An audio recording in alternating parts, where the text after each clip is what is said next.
Welcome back to The Price of Business. I am your host, Kevin Price, talking about you and your business. And I like that music, by the way. It reminds me, I'm glad you brought that up. Marsha Lambeth here in for the vacationing.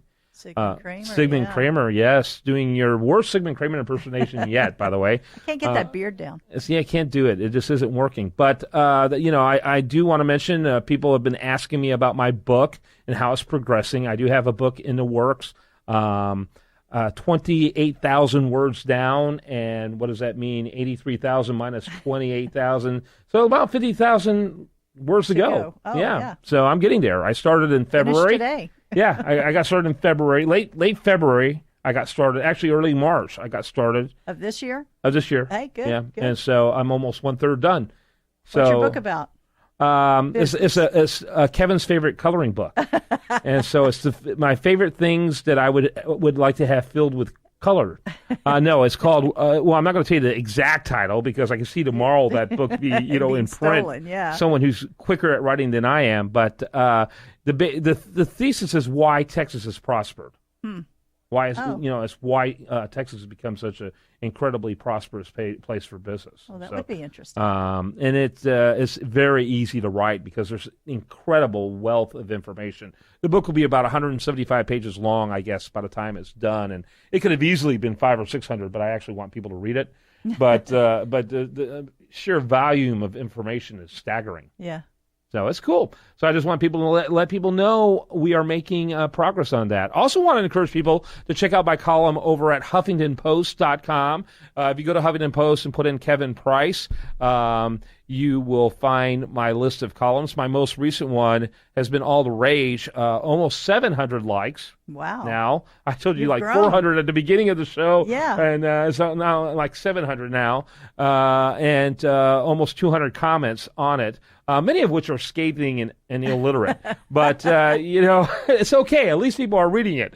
And but the basic thesis of the article is that although I'm a huge Ben Carson fan, the guy doesn't have a prayer, and that's what the article is about. Why Ben Carson cannot win.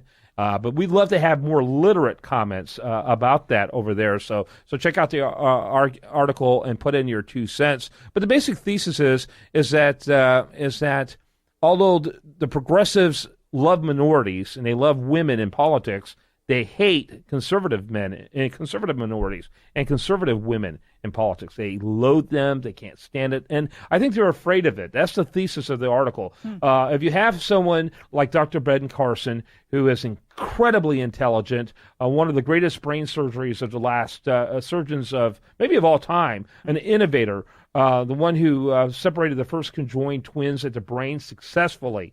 Someone like him who ends up being conservative, and Yale educated and as articulate as he is a threat to everything that the liberal machine has been propagating for so long. I say in my article that they want to keep people like Ben Carson essentially on a plantation. Huh. The same kind of plantation that blacks were on before. They want to keep them on a plantation. And, and the reason why, the idea behind it is that there's a hypocrisy. In the eyes of the media, there's a hypocrisy if you're black and you are anything other than a liberal, because if it weren't for liberal policies, you wouldn't have any political power at all. So like Henry Cain and the attacks they made on him. Yeah, exactly. So if someone like Condoleezza Rice were to run for office, they'd destroy They're going to hit nothing but hit hard walls wherever they go. I call it an ideological plantation. Huh. And so they literally are putting these people on an ideological plantation because of the fact that blacks should only be allowed to vote in a certain way. Huh. And so they're scared to death of her, of him rather, and you look, and they would be of Condoleezza Rice or Sarah Palin, although not black, female. They just have no business, Women would still be barefoot and pregnant if it weren't for the fact that in 1920 they got or 1917 rather, they got the right to vote. Who did that? Progressives did that. And so what they don't realize is that the progressive policies gave them the power, which should include the power to believe whatever you choose to believe. And so it's an incredibly interesting thing. You think about what Cain went through. Cain's candidacy crashed and burned among some of the worst stereotypes, innuendos, and false information ever thrown at a black man. I mean, they went right at some of the stereotypes that are typical, of how the historic white culture that is racist disparaged black people. They did that. The media did that specifically at Herman Cain. It's just unbelievable. It was a hit job is what they did. If you take a conservative and you have a conservative of a different ethnic background than the usual white male conservative, then you're going to unite people. And that doesn't sell papers. That doesn't sell stories online because they want divisiveness. They want shootings with police officers involved with a black kid. They want to. They eat that up. They couldn't have been less interested in the demonstrations in Baltimore until cars started getting burnt. Yeah. They demonstrated an entire week after that incident, and the media didn't show up at all. Huh. And so it wasn't until the riots began. Now, I'm not saying that as a justification to the riots, but I'm saying that really shows you at the heart what the media is truly interested in. Yeah. Has a very, very low interest in actually getting news, out there. And so, and that's another story. I mean, But they influence the way people think, though. That's the problem. I mean, people read the paper and think, okay, well, this happened, and so this is all wrong. But they don't know the real story. They only know the inflamed version of it because that's what sells. Yeah. And I think, I now have a speech impediment, but I think that people are going to be shocked how some of these cases get exonerated. I think the case in Baltimore there was things that went wrong, but I doubt seriously anyone's going to get convicted for murder. That guy had a serious neck injury and major surgery and was in the process of having a settlement with a hospital when that incident happened. Yeah. He wasn't an uninjured person. He has already had an injury. But I think people are going to be surprised how that ends up getting adjudicated. I could be wrong. People are going to be really surprised at that case in the Carolinas where that guy ran away and that an officer opened fire on him. I think people are going to be surprised, because if I'm sitting there in a jury and I'm hearing about a story of a cop and a guy gets out of his car and bolts, I don't know what crime already took place. I don't know what I have on my hands. And by the time I get enough information to figure that out, I could be losing my job, because I let a guy who just murdered 3 people get away or whatever the deal is. And so I think I think that case is going to be, now how he handled it afterward, there could be repercussions for that. He'll never wear a badge again, obviously, but in my opinion. But unless it's, what's the name? The security guard for Paul Blart. Yeah, exactly. Maybe that. He'll probably never wear a badge again. But I think they're going to be shocked when they see that he probably won't end up in prison. I think.